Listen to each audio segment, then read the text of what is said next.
kita katakan dengan lembut. Haleluya. Jamah kami Tuhan. Holy Spirit, you are welcome in this place, Lord.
Kami akan mendengarkan firman-Mu Tuhan, firman yang kudus, firman yang lembut yang mengubahkan setiap kami.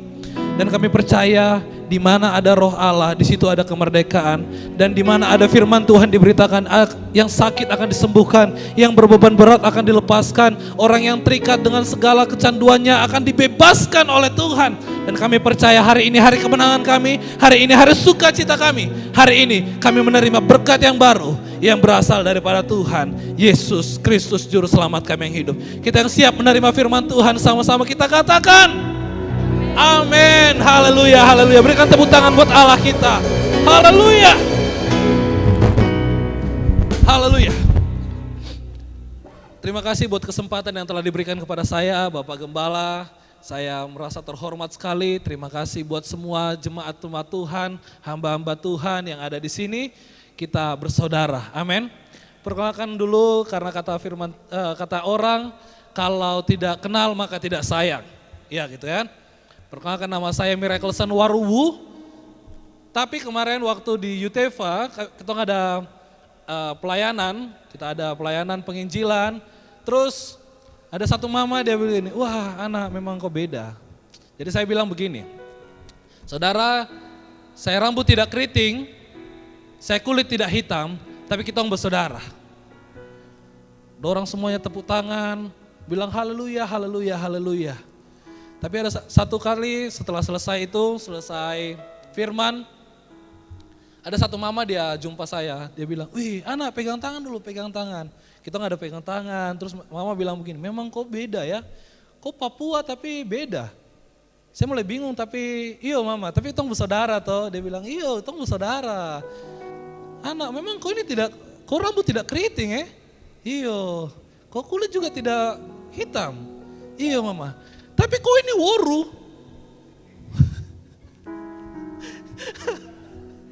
Jadi saya dapat marga itu woru. Jadi kita ini, siapa orang-orang Serui? Siapa orang-orang Serui? Ah, kita ini semua ini saudara. Saya woru, Karubaba, ada Waroy. Apa lagi? Ada Waromi. Ada? Kita bersaudara. Jadi saya namanya Miracle Son Woru. Oke? Anggap saya sebagai saudaramu. Karena kita bersaudara di dalam Kristus. Amin. Saya akan membahas tentang satu tema. Tema ini tema yang banyak dihindari. Tema yang banyak dihindari kenapa? Karena tidak semua orang mau membahas ini karena rasanya aduh berat.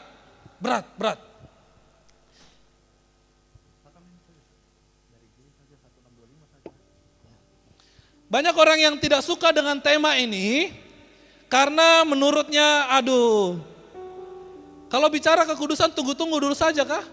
Nanti kalau ketong sudah tua, sudah hampir-hampir mau mati begitu, baru bicara kekudusan. Tapi kalau ketong ini masih muda, bicara yang baik-baik saja dulu kah, kelimpahan kah, sukacita kah, berkat kah, begitu. Tapi kalau bicara tentang kekudusan itu banyak sekali dia bilang, aduh, saya tahu kekudusan itu bagus, tapi aduh, baku bawah masih enak. Aduh, tapi mabuk masih rasanya sepertinya lebih nikmat. Ini rokok tidak bisa lepas. Kalau rokok lepas, saya bibir ini rasanya seperti pahit-pahit begitu, asam-asam begitu kah. Aduh. Bicara tentang kekudusan jarang sekali mau dibicarakan. Saya akan berbicara tentang dua hal, holiness and glory, kekudusan dan kemuliaan Tuhan. Tapi saya akan menekankan banyak tentang kekudusannya. Karena bicara tentang kemuliaan, kita pasti akan sangat gampang melihatnya. Orang yang berdiri di mimbar, itu ada dalam kemuliaannya Tuhan. Orang yang melayani, itu berdiri, dia melayani, itu dengan kemuliaannya Tuhan. Untuk melihat kemuliaan, itu gampang sekali. Bapak dan mama melihat orang yang berdiri di mimbar, oh dia penuh dengan kemuliaannya Tuhan. Orang yang berdiri di mimbar itu rasanya manis sekali. Betul kah tidak Bapak? Makanya saya manis. Tapi saya mau bilang, ini jujur. Saya pelan ngomongnya. Tidak semua orang yang ada di mimbar yang penuh dengan kemuliaan Tuhan menjaga kekudusannya. Rahasia. Banyak orang karunianya bagus. Karunianya mantap. Tapi jaga kekudusan, aduh. Nanti dulu. Yang tahu katakan amin, tapi pelan aja. Amin. Ngerti toh? Karena berbicara tentang kekudusan ini aduh. Ini saya ditampar. Rasanya begitu. Rasanya saya dipukul. Tapi saya mau katakan pukulan dari firman Tuhan mengubahkan setiap kita dan menjadikan kita serupa dengan Tuhan Yesus Juru Selamat kita yang hidup. Amin. Berikan tepuk tangan yang meriah buat Tuhan. Saya akan memberikan 4 pertanyaan. Pertama sekali, jadi selain saya ini pengkhotbah, saya juga pengajar. Saya mengajar di STT Global Glow Indonesia, Bapak Gilbert punya sekolah, Bapak Gilbert Lumendong punya sekolah. Jadi saya akan kombinasikan ini. Saya percaya bahwa setiap karunia itu harus dimanifestasikan. Kalau punya karunia yang beberapa dalam waktu bersamaan bisa dimanifestasikan, silakan dimanifestasikan. Dan kali ini saya akan mengajar dengan cara yang saya mau mengajar anak kuliahan. Jadi katakan bersama saya harus berubah dulu. Jangan berpikir bahwa aduh saya masih SD, saya masih SMA, saya masih aduh bagaimana gitu. Pastikan dulu kamu semua di sini adalah orang-orang yang berpengetahuan. Katakan bersama saya orang yang berpengetahuan. Nanti saya jelaskan apa itu yang dimaksudkan dengan berpengetahuan. Tidak ada orang bodoh toh?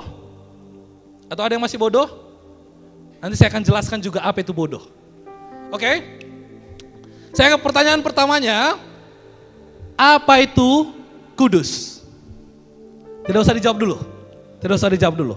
Ini pertanyaan yang harus Bapak dan Mama ingat selama saya khotbah, selama saya berbicara, ini diperhatikan dan juga nanti dijawab di dirinya sendiri.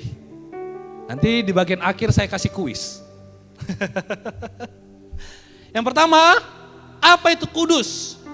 Apa itu kekudusan? Oke, itu pertanyaan pertama. Pertanyaan keduanya, mengapa harus kudus?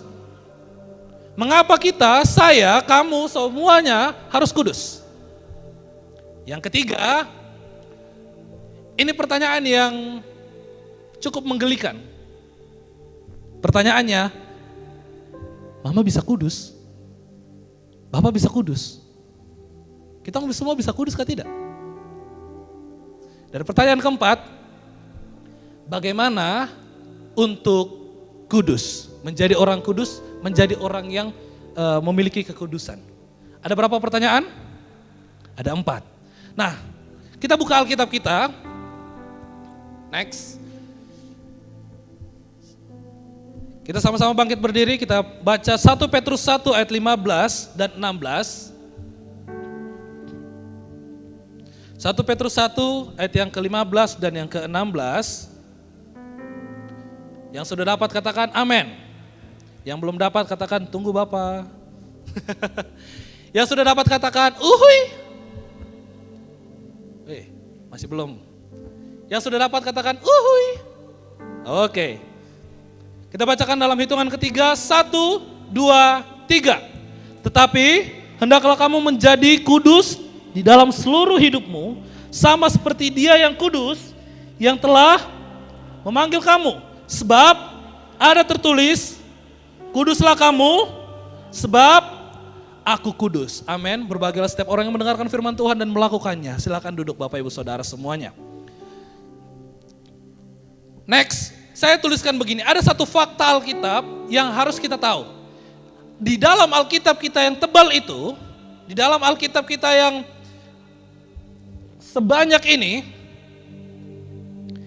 hanya 4 pasal yang menyebutkan bahwa manusia itu pernah sempurna, pernah mulia, pernah kudus di dalam hidupnya. Dan juga 2 bagian yang lainnya itu berbicara tentang manusia dikuduskan secara sempurna. Kejadian 1 dan kejadian 2 berbicara tentang penciptaan sampai manusia itu hidup di Taman Eden. Perintahnya diberikan di situ. Lalu kemudian di Wahyu 21 dan Wahyu 22 itu berbicara tentang langit dan bumi yang baru. Hanya 4 pasal di dalam Alkitab yang berbicara tentang kekudusan manusia secara sempurna. Next, kejadian 3 ini merupakan awal mula manusia jatuh ke dalam dosa, manusia kehilangan kemuliaan Allah, manusia kehilangan kekudusannya Tuhan. Apa buktinya? Bapak, sorry, saya kalau jalan-jalan begini tidak apa-apa toh? Oke, saya jalan-jalan, gas ya. Karena waru dapat apa namanya tuh? Dapat kekhususan gitu ya. Waru sama Karubaba katanya itu saudara, betul Bapak ya? Jadi kita bersaudara. Tidak nampak Papua toh? Tapi kita bersaudara. Saya sedikit ya cerita ya, saya dibuat bertobat itu sama orang Papua, orang Biak, itu namanya Jack Wakum yang saya kenal, itu juga dikenal dengan, dia punya marga itu Jack Rumah Ropen. Dia yang suruh saya bertobat. Jadi saya dulu ngambil jurusan hukum, Tapi dia yang suruh pindah saya, anak, kau jangan ambil jurusan hukum, kau stop tawar Tuhan, kau kembali, kau punya panggilan. Nanti saya ceritakan ini Bapak. Saya tidak bicara Bapak ya. Saya tidak bicara Bapak, oke. Nah, kejadian 3 ini merupakan awal mula manusia jatuh dalam dosa. Oke? Ada kekudusan dan kemuliaan Tuhan yang diberikan kepada manusia ketika mereka hidup di Taman Eden. Tapi ketika kemuliaan dan kekudusan Tuhan itu tidak ada dalam hidup manusia, mereka merasa malu. Ketika ada langkah Tuhan, mungkin yang seperti ini toh. Adam dia totofore. Tahu totofore? Totofore itu bahasa Manado, artinya gemetar. Dia totofore, dia sembunyi, dia pakai itu daun untuk dia tutupi dia punya kemaluan. Lalu Tuhan tanya, apa yang terjadi? Aduh Tuhan, saya malu. Saya lagi tidak berpakaian. Siapa yang kasih tahu kau itu seperti itu? Ah Tuhan, tidak ada, tapi itu saya punya yang tua itu ada bikin diri, jadi dia kasih makan saya dari pohon itu. Saya tidak tahu pohon apa, tapi saya makan. Terus enak? Iya enak. Kemudian karena kehilangan kekudusan dan kemuliaannya Allah, mereka tahu, mereka telanjang, mereka tidak lagi merasa secure. Gak ngerasa aman lagi. Mereka takut. Mereka gentar, mereka berdosa, mereka terintimidasi. Kenapa? Karena D-O-S-A. Dosa.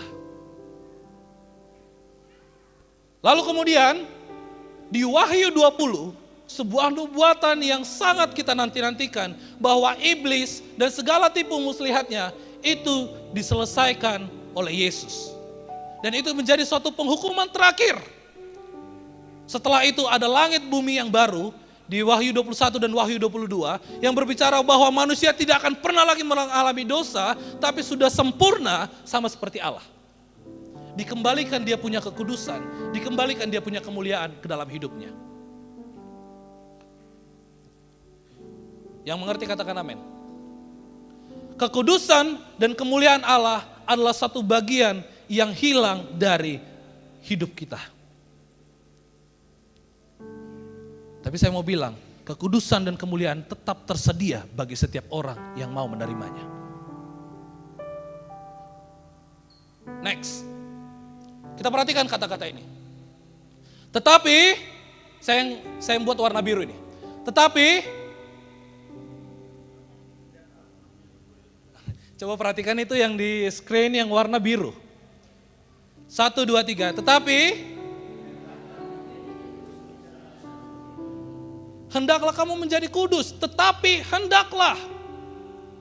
Dalam bahasa aslinya saya lebih suka dengan bahasa yang bukan bicara tentang hendaklah. Tapi kata harus. Kata hendaklah itu sepertinya ada satu kesempatan untuk kita untuk pilih iya dan tidak. Seakan-akan tidak ada konsekuensi di situ. Seakan-akan seperti ini, kakak boleh maju kan? Seakan-akan seperti ini, kakak mau ambil atau tidak? Iya boleh. Dia masih ragu, saya ambil nanti kalau saya ambil, nanti Bapak Pendeta pakai apa ya? Tapi beda gini, nih kakak ambil. Satu keharusan, satu bentuk perintah. Walaupun ini dalam bentuk perintah, tapi bahasa yang dipakai di sini hendaklah. Seakan-akan itu ada kesempatan untuk kita kompromi. Tapi dalam bahasa aslinya dikatakan tetapi haruslah. Katakan bersama saya harus. Tidak boleh kompromi. Tidak boleh tawar Tuhan. Siapa yang biasa tawar Tuhan? Ada yang mau mengaku? Tidak? Oke, puji Tuhan. Akan nanti saya panggil lagi. Dia kasih kembali. Saya punya Alkitab. Nah, kata ini tetapi haruslah ini merupakan suatu bagian yang memisahkan bagian yang A dengan yang B. Ada dua paham yang ada di situ yang diceritakan, yang pertama dan yang kedua, dan ini kontras. Tadi saya bilang, jangan merasa diri bodoh.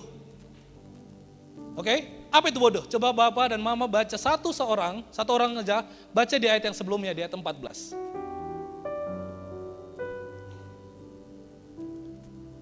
kita akan bicara tentang apa itu bodoh yang dianggap oleh Tuhan dan bodoh dan pintar yang dianggap oleh Tuhan.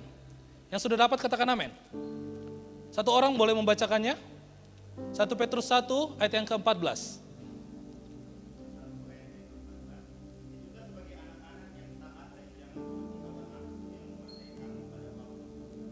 Sekali lagi, waktu bicara kebodohan boleh agak berteriak sedikit Kak, biar kita semua ini sadar. 1, 2, 3.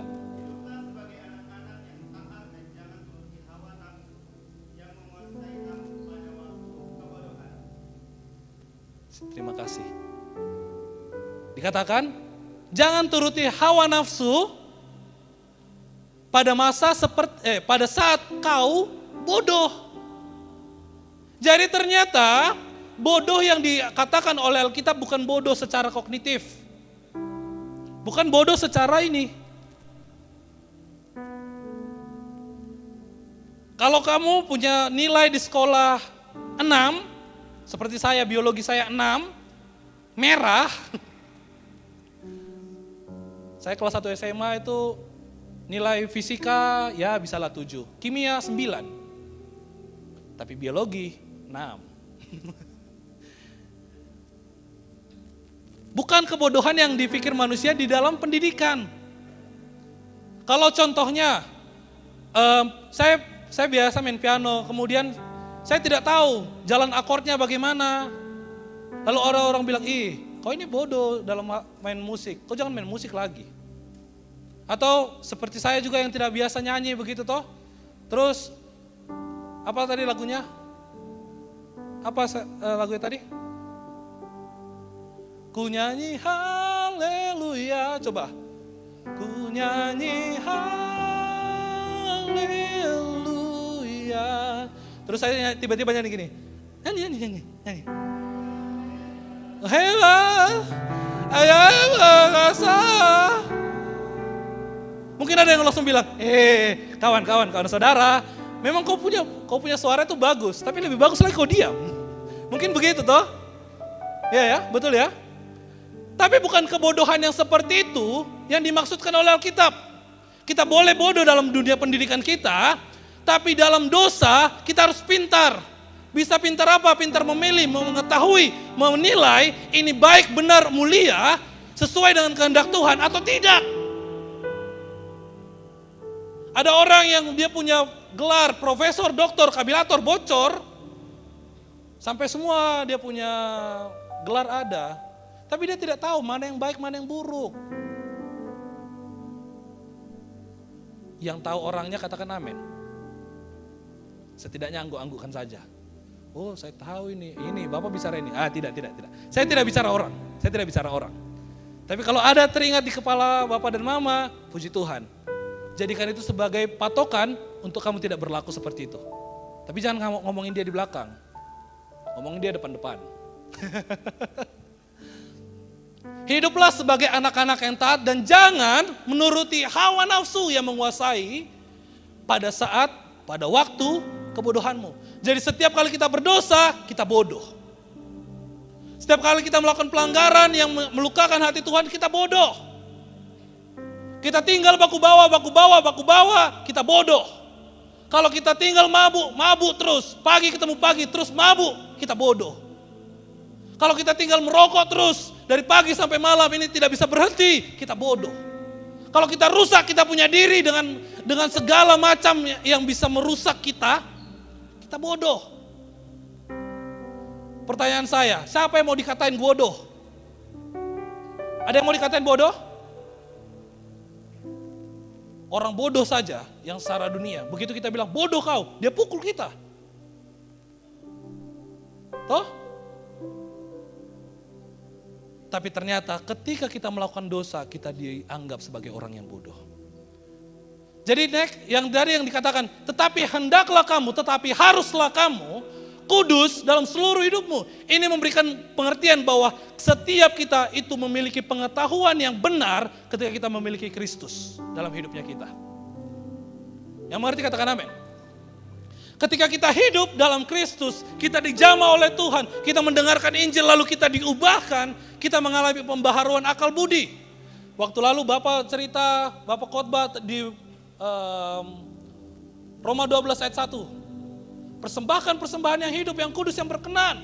Di bagian 2-nya dikatakan, jangan mau hidup dalam kehidupan yang sama seperti engkau pada waktu-waktu sebelum bertobat. Jadi ketika kita menyerahkan hidup kita kepada Tuhan dan kita bilang, Tuhan, aku milikmu. Itu sedang menyatakan bahwa kita ini pintar. Katakan bersama saya ini orang pintar. Tetapi hendaklah kamu menjadi kudus dalam seluruh hidupmu. Tetapi haruslah engkau kudus dalam seluruh hidupmu. Ini memberikan indikasi, kasih keterangan kepada kita bahwa kudus itu bisa kita lakukan. Katakan bersama saya, bisa. Next. Petrus menjelaskan bahwa menjadi orang percaya diberikan kemampuan untuk bisa hidup dalam kekudusan. Petrus menjelaskan bahwa orang percaya mampu hidup dalam kekudusan. Katakan bersama saya mampu. Lama sekali. Satu kali lagi, saya mampu. Kalau kita berkata, aduh, saya kemarin ada ketemu sama satu orang, saya pikir itu masih gadis. Dia oke, kita bicara begini. Dia bilang, Bapak, tolong doakan saya umur 40 tahun, tapi saya punya suami belum ada. Oh, saya belum menikah. Oh iya, kita doakan ya. Tapi saya juga sebagai konselor, saya tanya, kira-kira apa ya yang menjadi penyebabnya? Terus saya tanya, saya minta maaf, Pak, bolehkah saya bertanya sesuatu? Iya, boleh Bapak. Kalau boleh tahu kenapa kamu tidak pernah punya pacar? Sebenarnya saya punya pacar Bapak. Saya sudah punya 3 anak dia bilang. Hah? Maksudnya? Saya bilang begitu. Iya, saya ada punya pacar. Satu, orang pertama itu dari tetangga sebelah. Dia pukul-pukul saya, jadi akhirnya saya kabur. Saya kasih tinggal dia. Tapi saya punya anak 1 dari dia. Oke.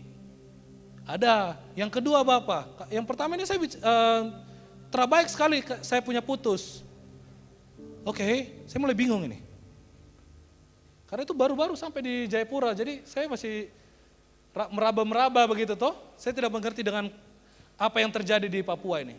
Terus dia bilang, tapi yang kedua Bapak saya putus dengan cara yang bagus. Saya masih bingung. Dia suruh punya anak 2 dari itu laki-laki, terus dia bilang putus bagus. Ini bagaimana kah?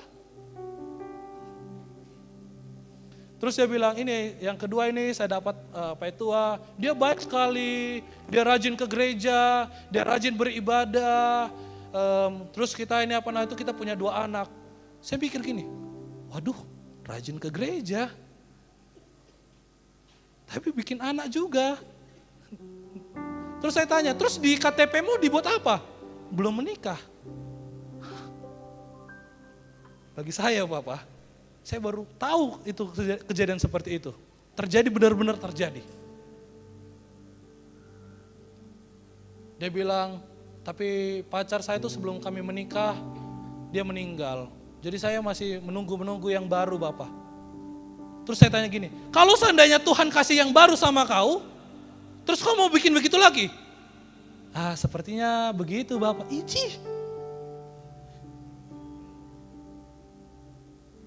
Banyak orang yang datang ke pendeta didoakan, minta didoakan, bukan mau bertobat. Hanya mau berkata, Bapak saya punya dosa. Bapak terima tuh. Seakan-akan mau memvalidasi dia punya dosa. Seakan-akan berkata, boleh toh saya berdosa Bapak dengan cara seperti ini? Tapi saya mau bilang, pendeta mungkin bisa berkata iya, tapi Tuhan yang kudus itu tidak akan pernah berkata iya kepada dosamu. Engkau diterima ketika engkau berdosa. Bahkan Tuhan memanggil engkau waktu engkau berdosa. Tapi setelah engkau dipanggil oleh Tuhan, jangan main-main dengan Tuhan, dengan kekudusannya Tuhan. Kalau engkau berkata, aku mau ke surga, saya mau sampai ke surga yang kekal, saya mau bersama-sama dengan Allah. Tapi bikin diri terus, baku-bawa terus, aduh, stop mimpi sudah. Hanya orang percaya yang memiliki pengetahuan untuk bisa hidup kudus. Kalau engkau menyebut dirimu sebagai orang percaya, engkau bisa hidup kudus. Kalau engkau sebagai orang percaya, engkau disebut sebagai orang yang pintar. Jangan merasa bodoh.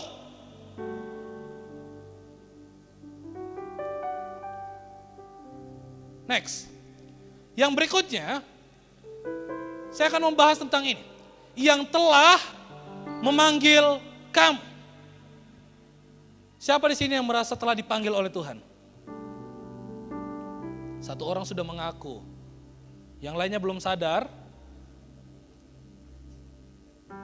2 orang baru mengaku. Wah, puji Tuhan.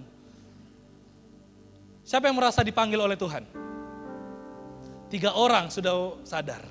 4 orang sudah sadar. 5 orang sudah sadar. 6 orang sudah sadar. Ada lagi? Apa maksudnya dipanggil oleh Tuhan? Mungkin kalau bicara tentang, oh saya dipanggil oleh Tuhan, berarti saya harus jadi pendeta. Tidak. Bukan berbicara tentang itu. Panggilan Tuhan itu adalah panggilan dari kita hidup yang penuh dengan dosa, penuh dengan kegelapan, penuh dengan tipu muslihat, penuh dengan tawar-tawar Tuhan, kemudian menjadi berubah, hidupnya diperbaharui oleh Tuhan, dan menjadi orang yang percaya. Sekarang saya mau tanya, kira-kira di sini ada orang yang percaya kah tidak? Percaya kepada Yesus?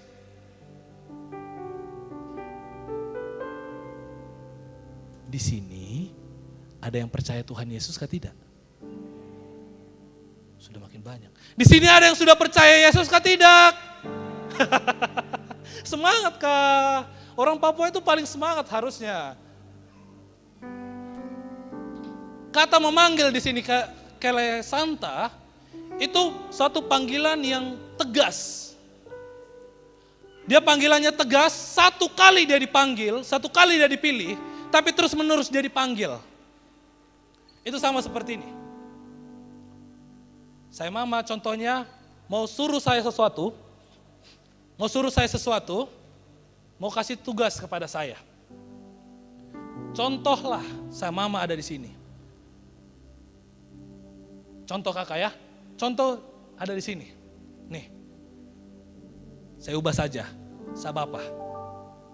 Ada laki-laki tuh? Iya. Tadi saya bilang saya mama, tadi saya mau panggilan di belakang tapi yang maju laki-laki. Tidak apa-apa, ini hamba. Bagus. Contoh hamba ini panggil saya Miracle gitu. Ji. Begitu kau panggil orang Papua begitu cara manggil. Lagi. Terus.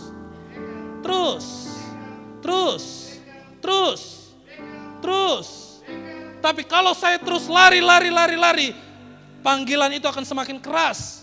Dan semakin keras, semakin tegas. Mungkin kalau tadi seperti yang tadi, Miracle. Itu saya akan tinggal tidur. Mama mau panggil bagaimana? Miracle. Saya tidur. Malas tahu sudah. Tapi kalau suruh panggil seperti tadi, Miracle. Sama mama marah, sama bapak marah ini. Saya lari. Panggilan Tuhan itu, seandainya sama bapak marga apa kah? Karubaba. Berarti saya harus karubaba ini. Kalau seandainya saya bapak, sudah pilih saya untuk melakukan tugas, dia akan panggil saya. Pemilihannya sekali, tapi pemanggilannya berkali-kali. Panggil lagi kakak. Lagi. Sekalipun saya mau coba jauh, mau coba lari dari Tuhan, panggilan akan selalu ada. Selalu ada. Lagi saya mau jalan, mau lari kemanapun, saya akan tetap dipanggil oleh Tuhan. Kita tidak bisa lari daripada panggilan Tuhan. Sekalipun kita coba untuk lari, pergi. Tapi tidak akan pernah kita bisa kita tidak akan pernah bersembunyi dari hadirat Tuhan. Ada nyanyi yang berkata begini. Kemanakah aku harus pergi? Menjauhkah aku harus pergi? Menjauhi rohmu yang suci. Kau sahabat dan kau dekat. Dia bilang, kau itu sahabat Tuhan, kau dekat. Jadi kemanapun kita mau lari, Tuhan tahu. Ada satu lagu lagi yang bicara begini, di gunung kau ada, di lembah kau ada. Saya lupa itu dia punya lirik. Saya lupa, bukan, nanti saya sudah lama pernah itu tidak nyanyi lagu ini. Saya baru teringat ini tadi. Boleh kakak duduk? Saya mau cerita sedikit. Saya sudah dapat panggilan Tuhan sejak saya itu masih umur sekitar 11 atau 12 tahun.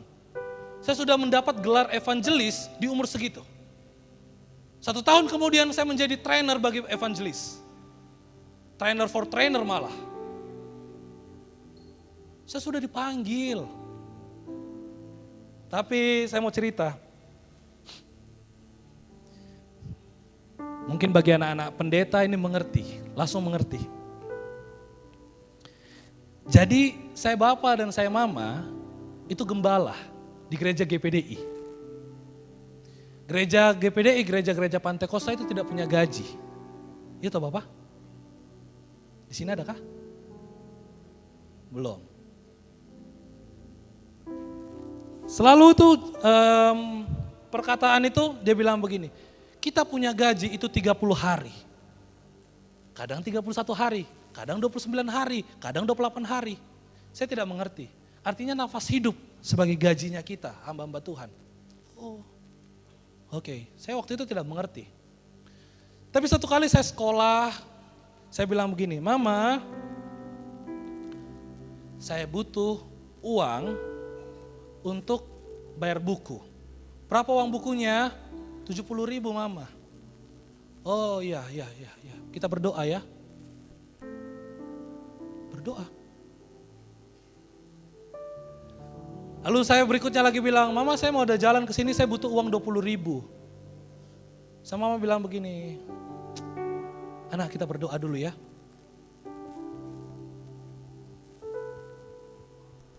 Saya mikir begini, saya minta uang, disuruh berdoa. Kalau saya berdoa, uang langsung turun kah dari surga?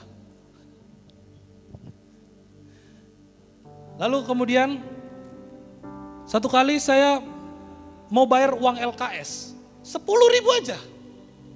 Saya bilang gini, Mama, saya butuh uang 10.000 untuk bayar LKS. Kalau tidak bayar LKS, hari ini saya dikasih keluar dari kelas. Sama Mama diam. Dia bilang kita berdoa ya. Berdoa lagi. Kapan harus bayarnya? Saya malu ini gitu. Walaupun sebenarnya saya tipu Mama juga. Jadi saya bilang, Mama buku LKS 1, nanti bahasa Indonesia, 1 bahasa Inggris, 1 lagi sastra, gitu. Sebenarnya sama itu aja saya putar-putar, begitu toh. Nanti Mama sudah kasih uang, saya main judi.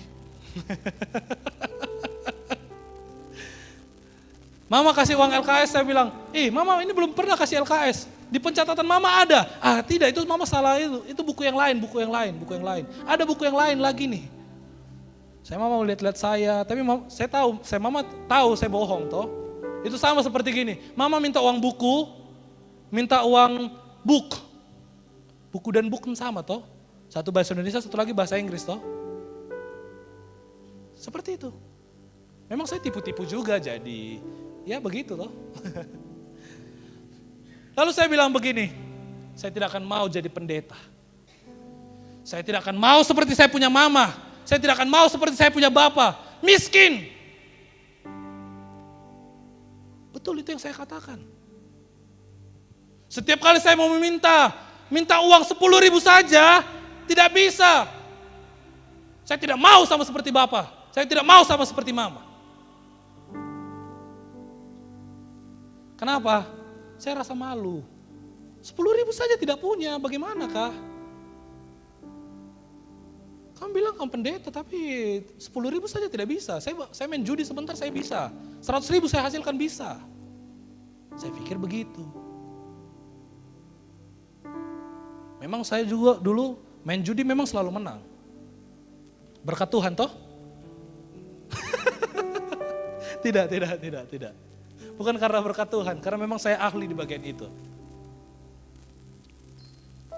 Dari umur saya kelas 1 SMP, 1 SMP atau S1 kelas 2, itu saya sudah dapat gelar evangelis, penginjil. Tapi bikin diri, tawar-tawar Tuhan terus, sampai saya selesai SMA. Karena saya tidak mau miskin sama seperti saya punya bapak, saya punya mama, saya cari pekerjaan. Tapi sama mama saya bapak itu menangis. Dia bilang, anak, kau sekolah kah? Bapak dan mama waktu lalu tidak bisa langsung sekolah baik. Walaupun mereka sekarang sudah selesaikan, mereka punya magister secara bersamaan. Tapi waktu mereka masih muda, mereka harus bayar utang. Miskin. Jadi saya mama bilang, aduh kalau boleh, bukan cuma kalau boleh, anak kau harus kuliah dulu. Bukan kalau boleh, harus. Kuliah dulu lah. Saya punya mama, itu menangis. Akhirnya, ya sudah. Saya coba tes di salah satu universitas, Presiden University, saya dapat 75% untuk beasiswanya. Tapi hitung. Sama mama bilang, aduh anak, sepertinya kita belum bisa untuk ini. Saya marah lagi. Bukannya mama yang bilang saya untuk untuk belajar, untuk saya bisa kuliah. Tapi setelah saya bisa masuk dan menang di dalam satu kampus ini, mama juga yang patahkan saya punya semangat. Saya marah, saya pahit dengan saya punya mama, saya pahit sama saya punya bapak. Lalu saya cari pekerjaan lagi, hampir sudah diterima, hampir tinggal untuk tanda tangan kontrak, saya balik. Saya mama bilang, anak begini saja, kalau kau tidak mau kuliah, kau masuk sekolah Alkitab. Daripada kau kerja, kau masuk sekolah Alkitab. Saya langsung toto fore, saya lebih gemetar. Kenapa? Saya tidak mau jadi pendeta. Tidak mau. Jadi akhirnya saya pikir begini, daripada saya masuk sekolah Alkitab, saya kuliah. Saya cari tempat kuliah, saya masuk di Universitas HKBP Nomensen, saya ambil jurusan hukum. Saya ketemu dengan satu dosen, dan dosen itu bilang, Miracle kau ini pintar, kau jadi nanti saya punya asisten dosen. Oke Bapak. Semester 2, saya ketemu dengan Bapak tadi yang saya sebut itu, Bapak Jack Wakum itu, orang Biak ini. Dia bilang, my son, I know your heart. Saya tahu hidupmu, dan kau kamu tidak boleh ada di tempat itu. Kamu sekarang ngambil jurusan hukum kan? Saya bilang, iya. Kamu lahirnya seperti ini kan? Iya. Kau punya orang tua begini. Dia ceritain semuanya. Dari saya mulai lahir. Saya mulai dari dalam kandungan sampai saya lahir, sampai saya hari itu. Dia ceritain semuanya. Saya kaget. Saya baru sadar, oh ini ternyata karunia kenabian itu. Ya. Dia bilang, kamu punya hati untuk menegakkan hukum. Bagus. Tapi ada hukum yang lebih utama, yaitu hukum kasih yang harus kau tegakkan. Saya bingung, apa ini hukum kasih? Ternyata itu adalah panggilan untuk saya masuk ke dalam sekolah Alkitab. Saya dulu belajar hukum dunia, hukum Indonesia, kemudian saya belajar hukum yang lebih utama, hukumnya Kristus. Sudah waktu Bapak? Sudah waktu kah? Belum? Belum. Masih bisa lanjut. Sebentar kita lanjut dulu ya. Sekalipun saya mencoba untuk pergi, lari daripada panggilan Tuhan. Lari untuk tinggalkan Tuhan. Lari dengan bikin diri. Lari dengan yang namanya mabuk. Lari dengan yang namanya judi. Lari dengan segala macam dosa. Tapi karena Tuhan telah memilihku, Dia terus memanggilku. Miracle. Sama seperti tadi. Walaupun dia terdengar sudah semakin sayup-sayup. Kenapa? Karena saya coba untuk jauh. Tapi panggilan itu tetap ada. Dan panggilan itu terus cari kita, cari kita, cari kita, cari kita, cari kita, cari kita sampai didapatkan. Lalu jadikan sebagai hamba kebenaran. Panggilan itu bersifat auris, tapi aktif. Satu kali, tapi terus menerus. Next, saya tuliskan begini. Pemanggilan dan pemilihan Allah dalam kehidupan orang percaya bersifat spesifik. Setiap kita punya panggilan masing-masing. Setiap kita punya pengalaman pribadi masing-masing dengan Tuhan. Pengalaman pribadiku mungkin tidak relate dengan Bapak dan Mama. Tidak relate dengan teman-teman yang ada di sini. Karena saya punya panggilan, saya punya pengalaman pribadi, itu khusus buat saya.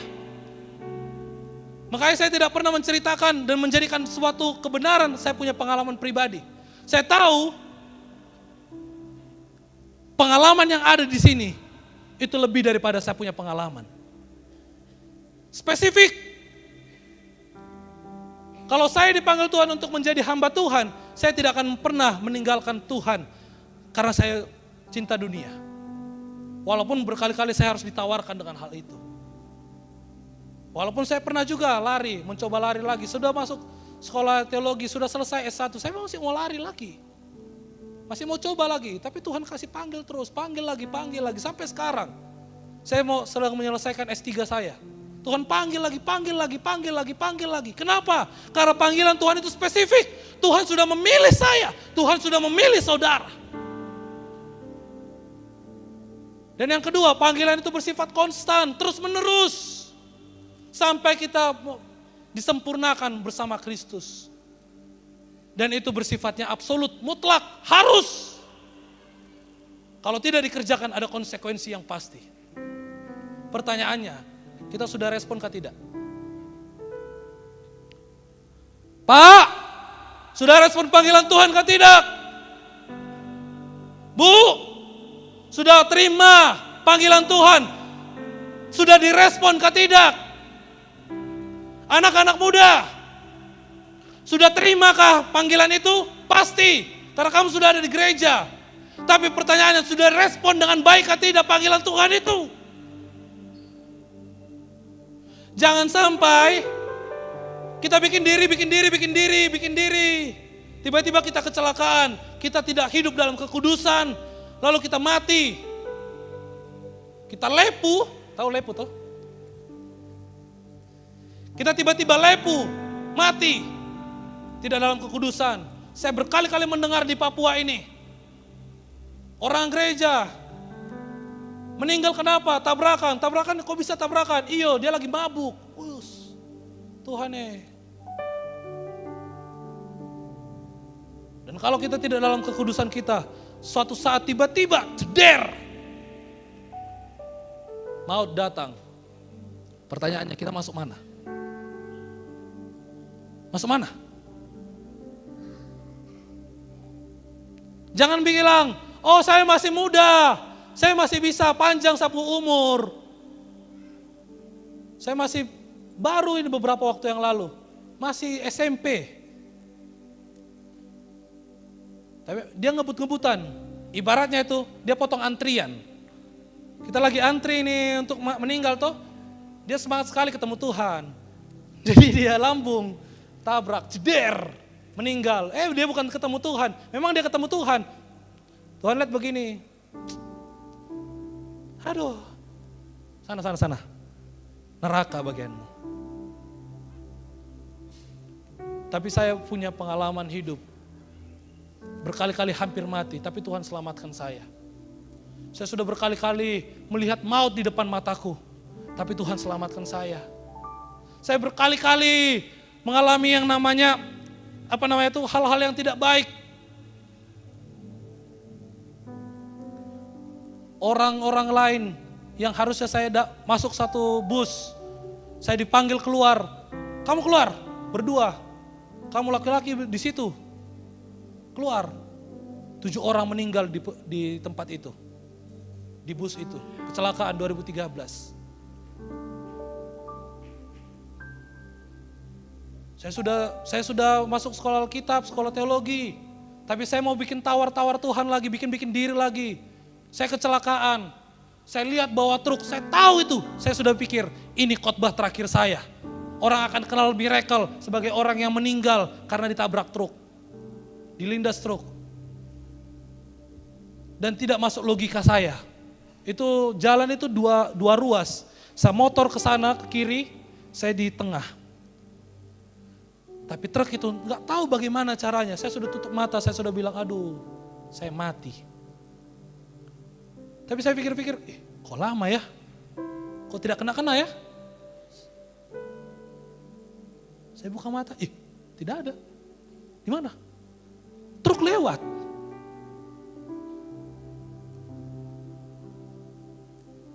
Lewat. Saya sudah pikir-pikir, saya mati nih, saya mati. Tapi saya sudah tutup mata, aduh Tuhan, terima kah roh saya kah? Tapi tidak kena-kena, tidak sakit. Saya pikir begitulah mati itu. Tidak rasa sakit. Terus karena saya takut itu toh. Orang beberapa mobil di belakang itu sudah, memang saya juga kecepatan tinggi lagi pakai motor. Truk sudah lewat, ada beberapa mobil di belakang.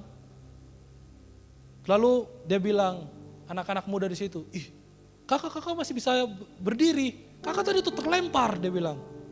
Kakak tadi itu terbang. Oh iya, saya sudah punya sayap, saya bilang begitu. Saya masih bercanda, tapi sebenarnya hati sudah dak-dikduk gitu. Kalau seandainya dalam momen-momen seperti itu saya tidak menjaga kekudusanku, kemana saya harus pergi?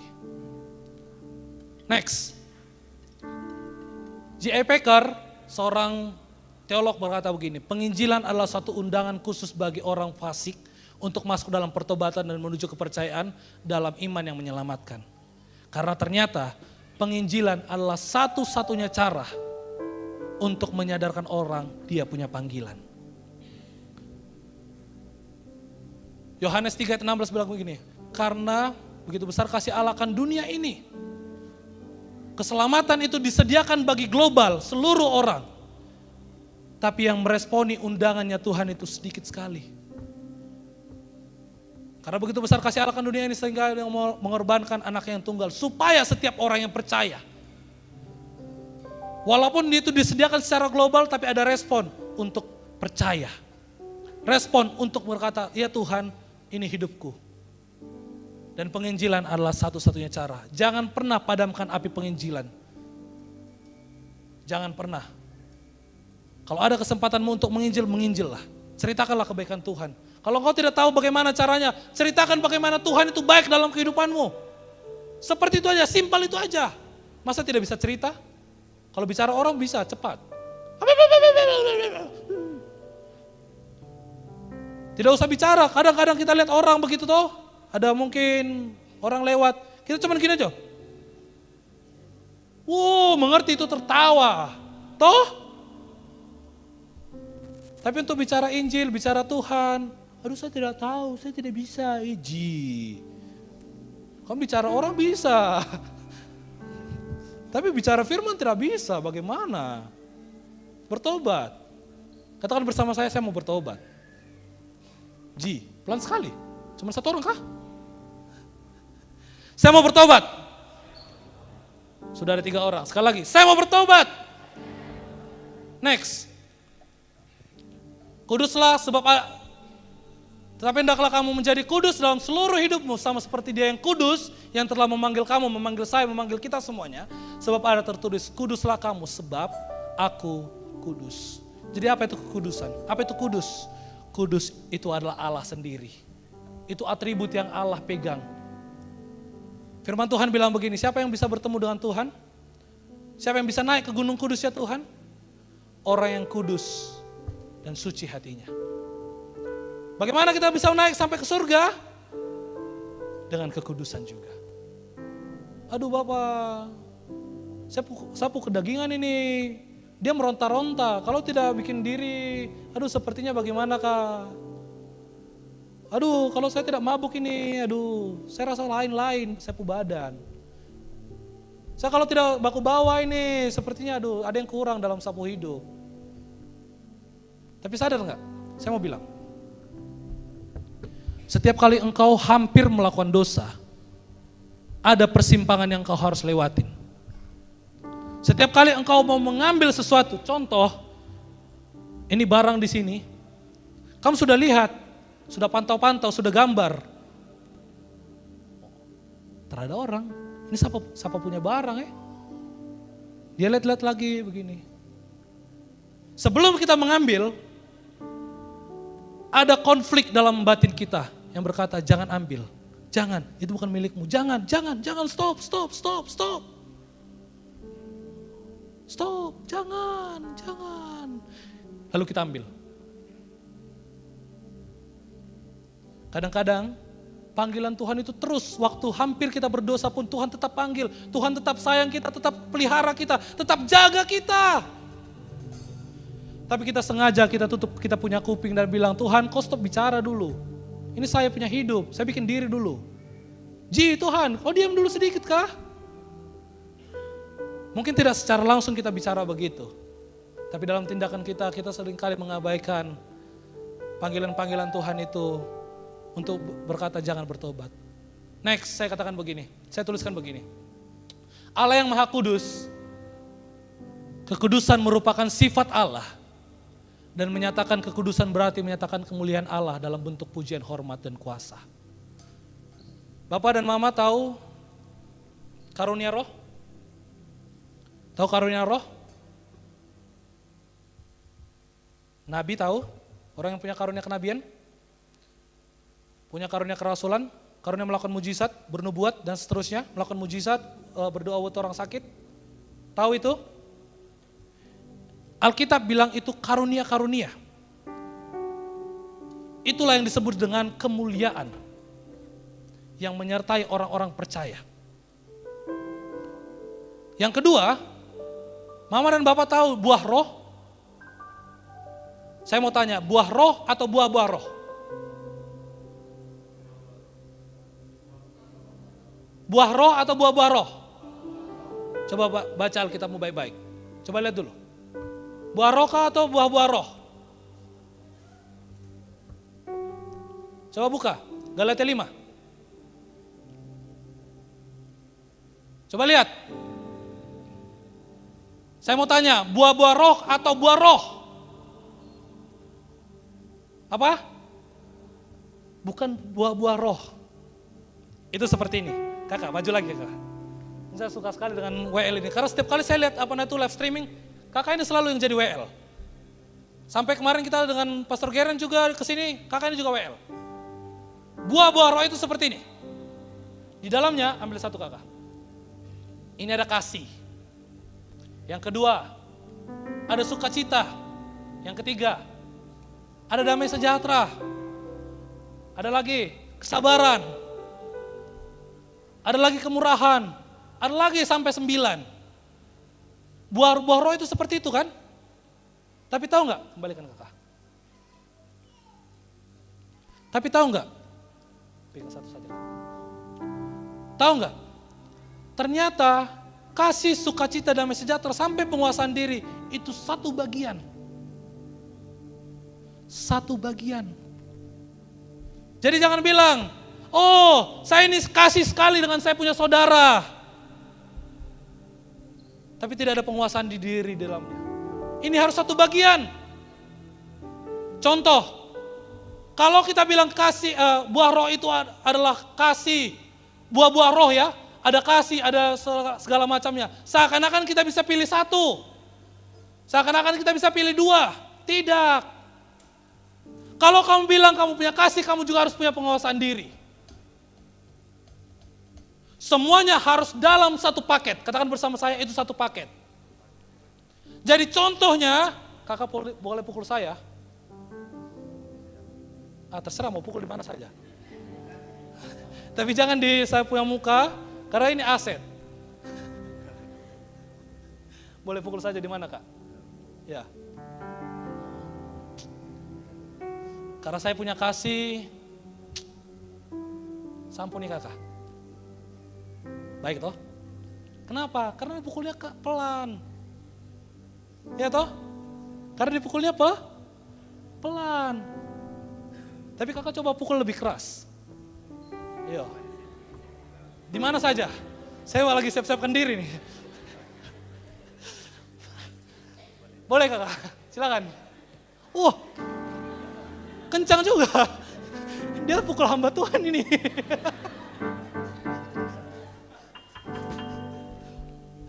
Tapi karena saya kasih, saya bilang saya ampuni. Contoh pukul lebih kuat lagi kak. Terserah kak.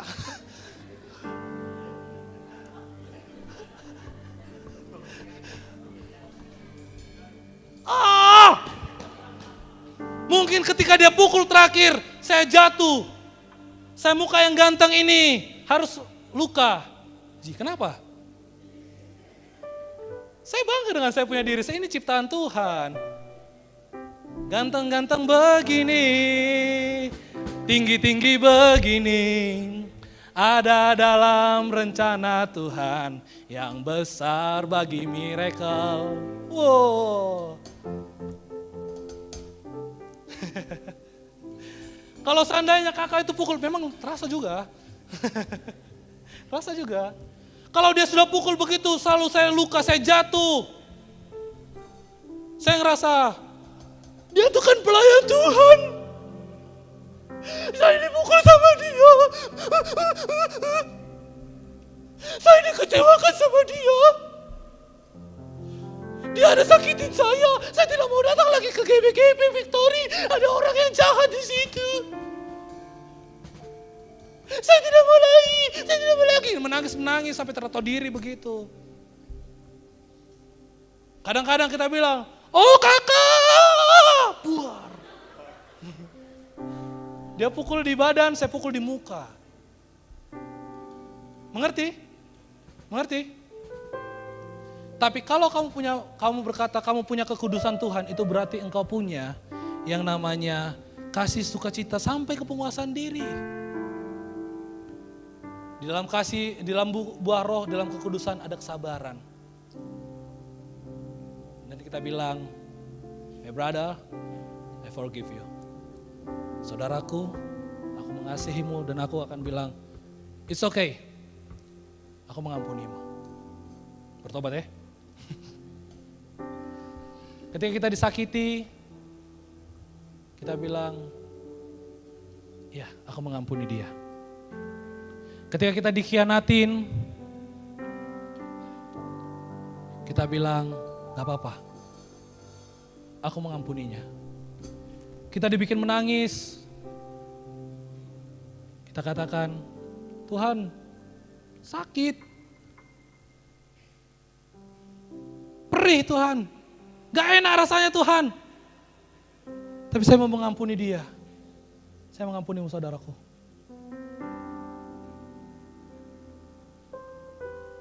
Ada hal-hal yang menyakitkan. Ada hal-hal yang membuat engkau merasa aduh sakit. Sampai mungkin kita berteriak. Tapi karena kita memiliki kekudusan Tuhan, kita berkata, aku mengasihimu saudaraku.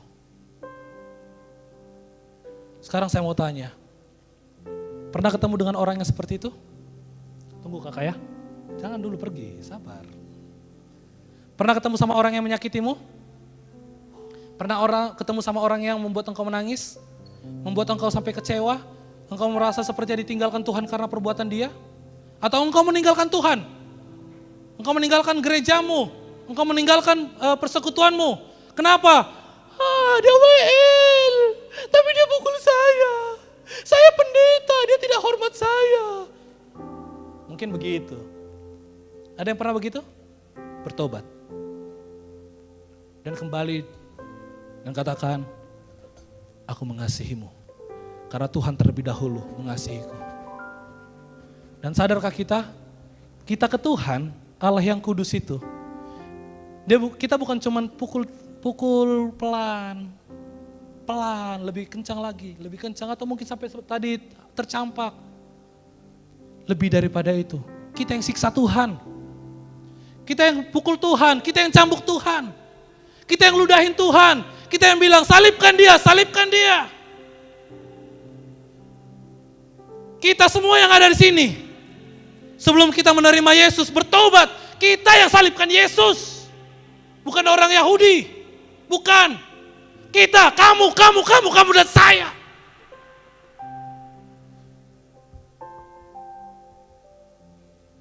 I have decided to follow Jesus. Kita yang terus buat Tuhan menangis. Kita yang terus buat Tuhan kecewa. Kita yang terus membuat Tuhan itu merasakan sakit hati. Kita yang terus membuat Tuhan itu tergantung di kayu salib. Kita yang bunuh Tuhan. Kita yang bunuh Yesus. Bahkan sampai dia mati, kita yang tusuk dia punya lambung. Jangan merasa dirimu bahwa engkau sudah cukup hebat. Jangan pernah merasa bahwa engkau hebat karena engkau punya kedudukan. Engkau merasa hebat karena engkau sepertinya baik-baik saja. Jangan merasa hebat dan merasa baik-baik saja kalau kau merasa berdosa. Kau yang pukul Tuhan, kau yang salibkan Tuhan, kau yang membuat Yesus sampai mati di kayu salib. Jangan pernah lupakan itu.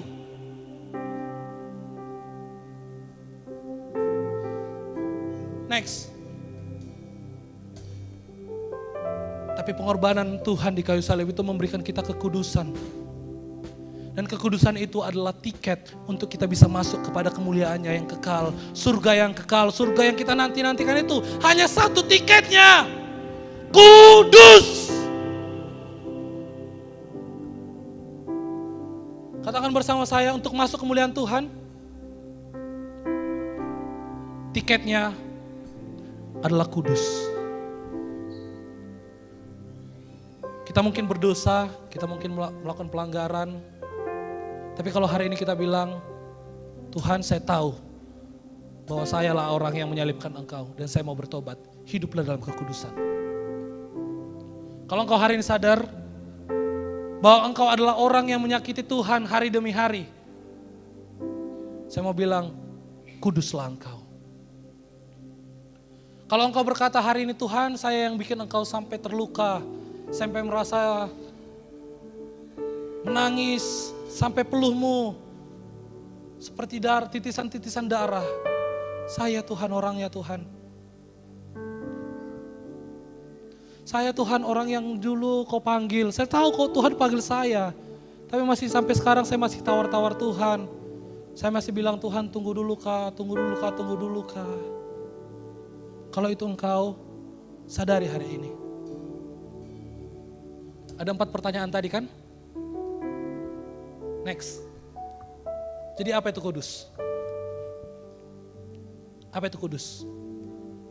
Kudus itu adalah Tuhan sendiri. Tapi kekudusan itu bisa juga didapatkan dalam hidupnya kita. Next. Mengapa harus kudus? Karena tiket untuk masuk ke dalam kemuliaan Tuhan hanya kekudusan. Next.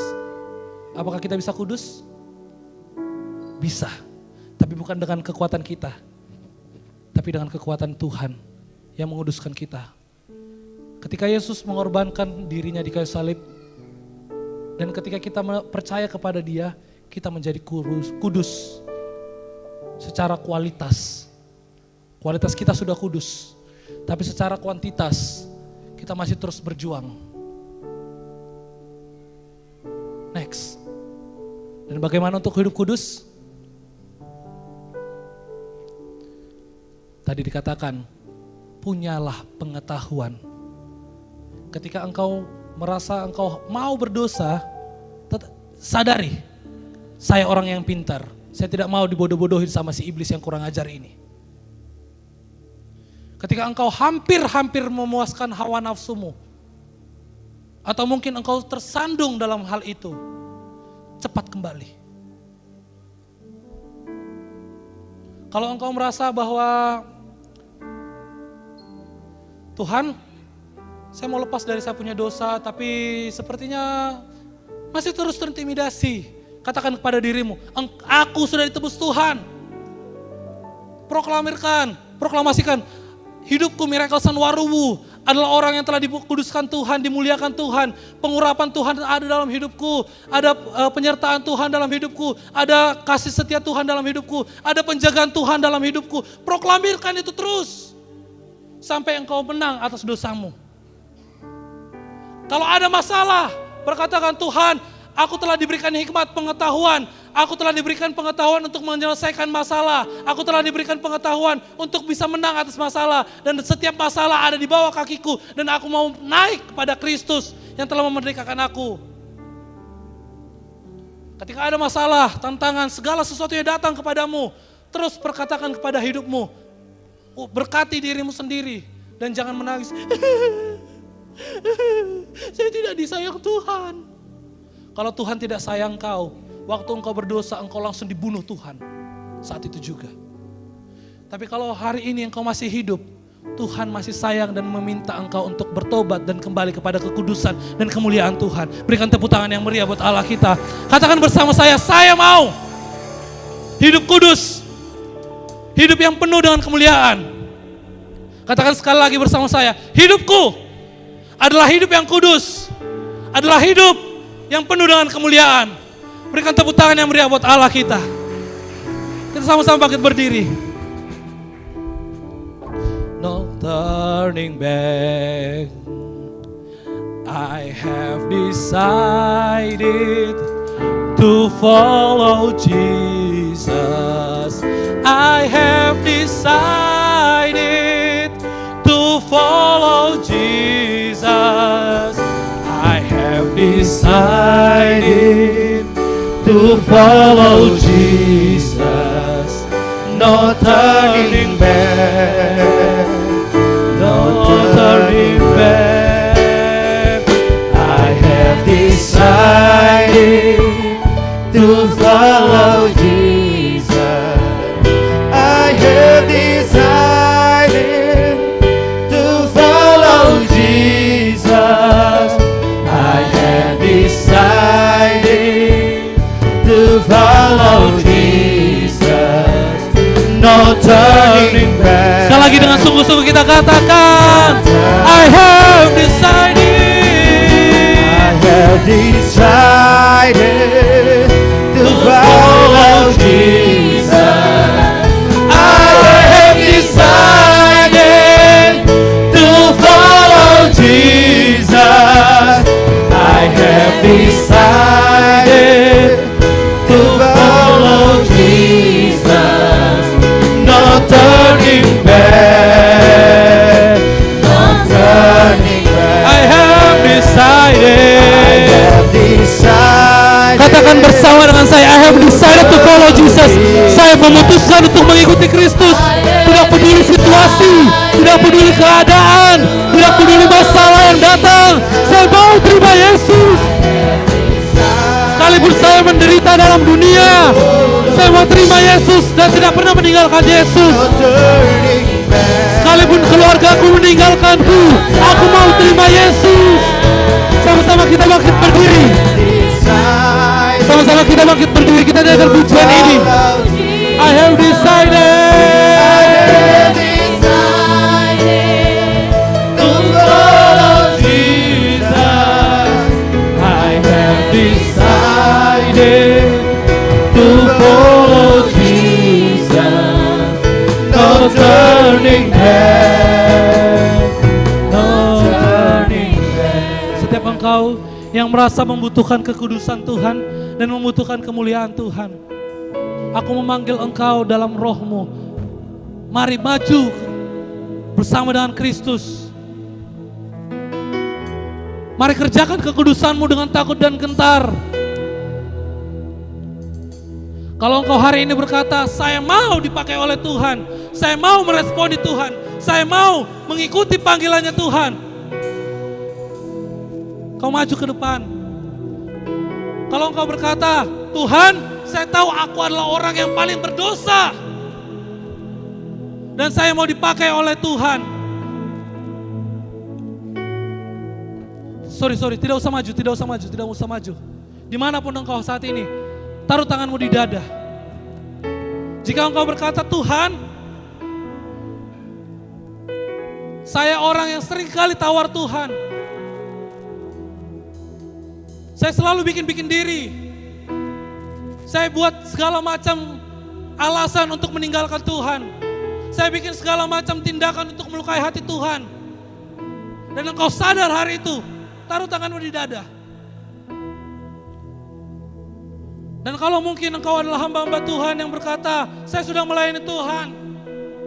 Saya sudah menyerahkan hidupku kepada Tuhan. Tapi saya masih jatuh bangun dalam dosa. Saya jatuh bangun dalam kekudusan. Taruh tanganmu di dada. Siapapun engkau hari ini, dimanapun engkau hari ini, Tuhan mau melawat hidupmu.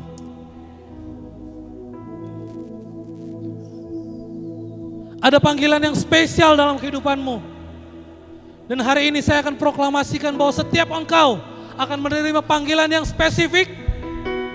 Engkau akan menerima Yesus secara Tuhan dalam hidupmu sebagai Tuhan dan Juru Selamat. Dan kalaupun engkau sampai hari ini masih lari-lari dari hadapan Tuhan, saya panggil engkau untuk kembali kepada panggilan itu. Dan kalau hari ini engkau berkata, Tuhan, saya tahu itu semuanya adalah saya. Orang yang paling berdosa itu adalah saya. Taruh tanganmu di kepala. Taruh tangan kananmu di kepala dan tangan kirimu di dada. Dan ikuti doaku. Tuhan Yesus, ini aku. Aku mengaku telah bersalah dan berdosa di hadapan-Mu. Hari ini Tuhan, saya mau mengaku dosaku. Dan saya mau percaya dalam hatiku. Dan saya mau mengaku dalam mulutku. Bahwa Yesus Tuhan adalah Juru Selamatku. Ini aku Tuhan. Tubuh jiwa rohku. Kuserahkan kepada Engkau. Pakai aku Tuhan. Aku mempersembahkan tubuhku. Sebagai persembahan yang hidup. Yang kudus. Yang berkenan di hadapan-Mu Tuhan. Saya tahu dulu saya orang yang bodoh. Tapi hari ini saya mau menjadi orang yang pintar di hadapan Tuhan. Hari ini Tuhan, saya proklamasikan bahwa saya adalah orang percaya. Saya adalah milik Kristus. Saya adalah milik kepunyaan Allah. Saya adalah anak kesukaannya Allah. Hari ini adalah hari sukacita. Hari ini adalah hari damai sejahtera. Hari ini adalah hari kemenanganku dalam Kristus. Hari ini saya berkata kepada rohku, bangkitlah, berapi-apilah. Tidak memiliki api yang biasa-biasa. Hari ini rohku menyala-nyala dan saya mau melayani Tuhan. Hari ini saya mau bergerak. Saya mau bergerak. Saya mau bergerak bagi Yesus. Saya mau menginjil bagi Yesus. Saya mau menyatakan Yesus hidup dalamku. Hari ini adalah hari kemenanganku. Menang atas dosa. Menang atas maut. Menang atas segala pelanggaran. Menang atas segala kemiskinan. Menang atas segala kebodohan. Hari ini adalah hari kemenanganku dalam Kristus. Sama-sama kita katakan, glory, glory, glory, glory, hallelujah, glory, glory, hallelujah, glory. Ini adalah nyanyian kemenangan kami kepada Engkau Tuhan. Kemenangan bersama Engkau Yesus. Haleluya. Glory, glory. Glory, glory. Haleluya. Glory, glory. Haleluya. Glory, glory. Hallelujah.